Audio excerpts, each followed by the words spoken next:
Hola, no te quiero hacer perder mucho el tiempo, así que voy directa al grano. Si quieres escuchar el audiolibro completo, echa un vistazo al enlace en la descripción. Podrás disfrutar de una prueba totalmente gratuita que te dará acceso a un amplio catálogo de audiolibros.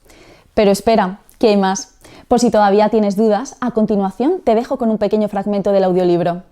Disfrútalo. No había muchas clases. Le había sorprendido esa medida. Con lo caras que eran las carreras universitarias, habría esperado que los estudiantes exigieran a sus profesores más horas lectivas y que los fines de semana no duraran 3 días. Con todo, pensó que esos horarios debían ser convenientes tanto para el alumnado como para el profesorado. ¿Acaso la gente no quería que todo fuera más sencillo? ¿La ley del mínimo esfuerzo de tomar un atajo en lugar del camino más largo? Seguro que sí. Eso era exactamente lo que los alumnos aprendían allí, que no era necesario optar por decisiones difíciles, que adoptar la opción correcta no era importante, sobre todo si exigía un trabajo extra. ¿Para qué estudiar o intentar cambiar el mundo un viernes por la tarde cuando uno podía estar disfrutando del sol? Miró a un lado, luego al otro, y se preguntó cuántos de aquellos alumnos se paraban a pensar en qué les depararía el futuro. Recordó que casi sí que solía hacerlo. Ella pensaba en el mañana todo el tiempo. Tenía planes. A los 17 años ya había planeado su futuro, aunque él recordó la sensación de provisionalidad que destilaban sus palabras. Tenía la impresión de que ella no creía totalmente en sí misma ni en la imagen que proyectaba al mundo. ¿Cómo si no habría tomado las decisiones que tomó? Había intentado ayudarla, había hecho lo correcto, había acatado la ley, había rellenado denuncias en la policía, incluso había hablado con la ayudante del fiscal del distrito. Y hasta ese momento había creído en las reglas que regían la sociedad. Había sostenido la ingenua visión de que el bien triunfaría sobre el mal, de que se podía acorralar el peligro, de que se podían controlar los acontecimientos. Las normas mantendrían a una persona libre de cualquier peligro. Casi creía lo mismo. Después de todo, ¿no era eso lo que se les enseñaba a los chiquillos? ¿Por qué si no los padres dirían las cosas que dicen? Antes de cruzar la calle has de mirar a ambos lados. Nunca te metas en el vehículo de un desconocido. Cepíllate los dientes. Acábate la verdura del plato.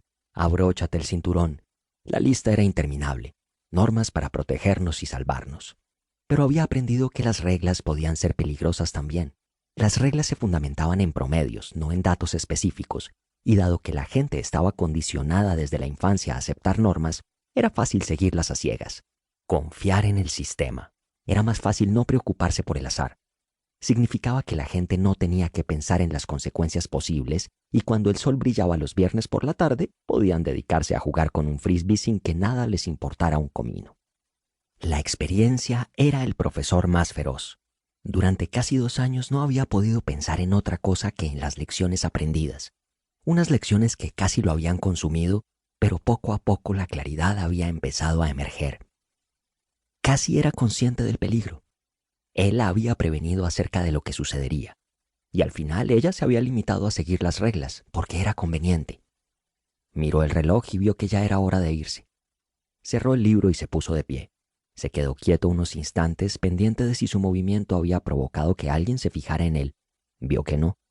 Acto seguido emprendió la marcha. Cruzó la zona verde con el libro bajo el brazo. En el bolsillo llevaba una carta que había escrito y se desvió hacia el buzón situado al lado del edificio de ciencias. Introdujo el sobre en la ranura y esperó. Al cabo de unos minutos vio a Serena que salía por la puerta, puntual. Sabía muchas cosas sobre ella. En la actualidad, todos los jóvenes tenían una cuenta en Facebook, Twitter, Instagram y Snapchat, por lo que sus vidas eran del dominio público para cualquiera que quisiera unir las piezas. Sus gustos, sus amigos, a dónde iban a divertirse.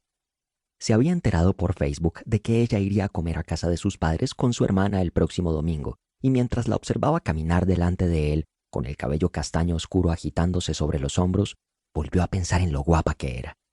Tenía una gracia natural, y los chicos que se cruzaban por el camino le dedicaban gestos de aprecio, aunque ella, absorta en su conversación, no parecía darse cuenta. Iba andando con una compañera de clase rubia y bajita. Había coincidido con ella en un seminario y sabía que quería ser maestra de primaria. Planeando el futuro, tal como solía hacer Cassie.